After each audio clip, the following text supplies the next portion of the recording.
Assalamualaikum warahmatullahi wabarakatuh. Alhamdulillahirrahmanirrahim. Wassalatu wassalamu ala asrafil anbiya'i wal mursalin wa ala alihi wa sahbihi ajma'in. Saya hormati Ketua dan Sekretaris DPP PNA Kota Banda Aceh serta seluruh jajaran. Saya hormati Komisioner KIP Kota Banda Aceh. Saya hormati Panwaslu Kota Banda Aceh, Sekretariat KIP Kota serta jajaran dan semua yang hadir.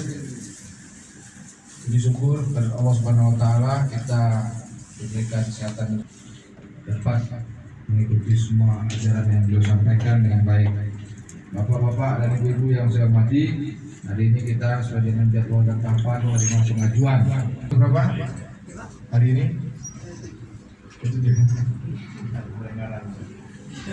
Pokoknya cerita segitu. Jadi adapun mekanisme kita hari ini, yang pertama nanti penyerahan berkas oleh pimpinan partai. Pertama pengantar dulu. Jadi semua partai kita minta kita berikan kesempatan menyampaikan pengantar, sepatah dua kata. Kita menyampaikan ini apa, ya. Kemudian